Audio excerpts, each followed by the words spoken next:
The situation in the Red Sea, it just doesn't seem to be improving. What's your take really on the military efforts that are underway to stop it, and do you think it's going to be enough?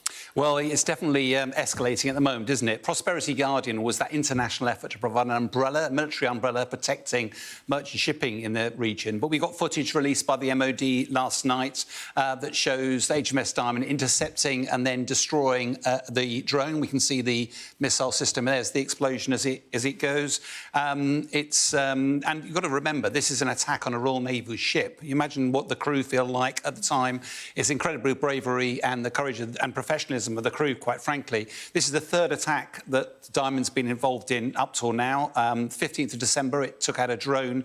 That was the first time the Royal Navy had intercepted some sort of drone for 40 years, since the Gulf War in '91. And on 9th of January, Diamond and its US colleagues were involved in a whole host of attacks where 18 drones were launched at them, 2 anti-ship cruise missiles, 1 anti-ship ballistic missile. So it's been a busy time for the ships. Now, if we look at the map of the region, we can actually see why it's going to be quite difficult for these attacks to be stopped. Initially, the Bab al-Mandab Straits, which is between Yemen and the border, is about 20 miles across. So you can actually see shipping there. That's where the Yemenis were originally, the Houthis originally targeting. Now it's up and down the Red Sea and the Gulf of Aden. That's a huge area now for a limited number of ships to patrol. So inevitably, enough attacks, and sooner or later, some of them get through. Now, the West is actually trying to target the Houthi radars, their missile systems, their military command and control setup. But that's the capability, the intent from the Houthis.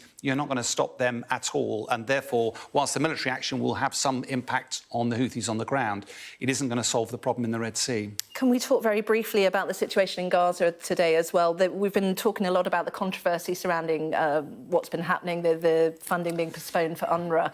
What's the situation on the ground like in Gaza at the moment, though? Well, from a military perspective, the UNRWA thing is very unfortunate. I think the 12 people alleged to have been involved on that fateful day of 7th of October. But it is worth setting in context. There are 3,000 core United Nations personnel on the ground in Gaza, 13,000 total lined. So it represents less than 0.1% of the total. And the UN do an amazing job. Gaza is reliant on their support. And therefore, by stopping the funding, Hamas have released today over 26,400 Palestinians have been killed.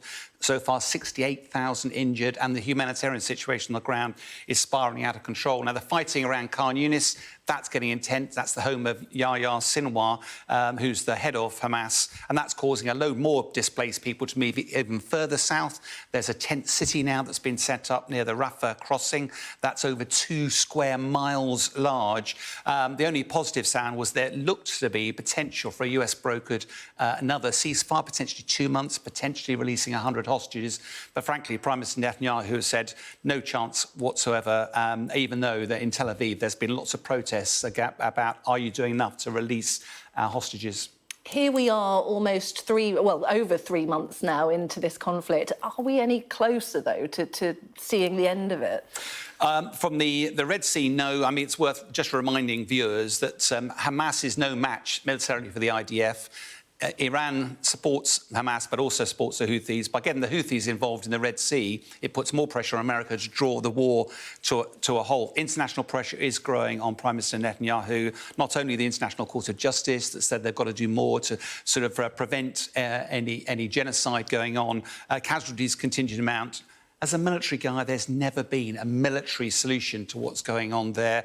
Hamas may well be degraded, but has that really made Israel a safer place?